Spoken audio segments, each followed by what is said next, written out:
Guys, oftentimes it's not about training more, training harder, doing any weird, crazy stuff. It's about simply doing the training that we're already doing a bit higher quality. That is what I want to talk to you guys about today. The topic of the day today, guys, is Zone 2, the bread and butter of any good endurance athlete's training program. I want to give you guys a couple little tips, things that we can do that might just improve the quality of these Zone 2 rides. It's in the mouth of everyone these days, guys. Donald Trump is the new president, and Zone 2 freaking works, right? Every minute that we're on the bike doing our training, we want it to be as high quality as possible, guys. Use these little tips, and you might just improve a bit. First one, guys, so when we're talking about Zone 2 training, we need to understand the why. Why are we doing this training? Well, we're trying to tax our aerobic energy system.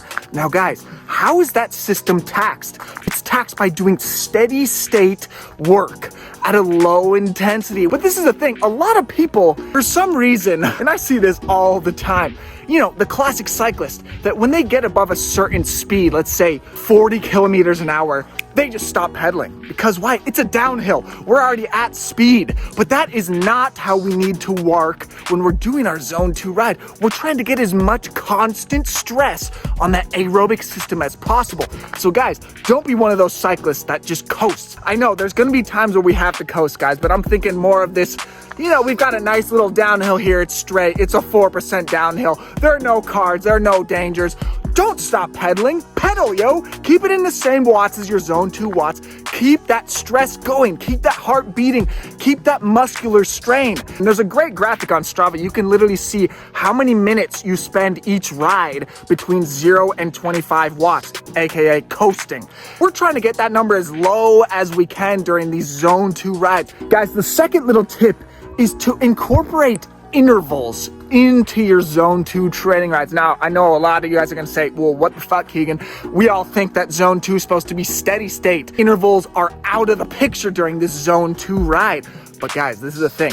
We can do intervals and keep our power in that Zone 2 zone. We can do upper Zone 2 intervals, blocks of time at that higher Zone 2 power. Maybe alternate your cadence. Maybe do some blocks of 10 minutes every hour that you have. Let's say you're doing a 3-hour Zone 2 ride. Every hour, do a block of 10 minutes of high cadence, above 105 RPM.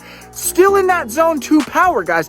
Mix it up, take advantage, work on your technique, your higher cadences, your lower cadences, obviously. Maybe do a 10-minute interval where you're really aero and tuck down. Those are the things that you can do that can help us mentally break up these Zone 2 rides so that it's not just, all right, fuck, I got 4 hours to do. What am I gonna think about at 200 watts? This is gonna be boring as shit.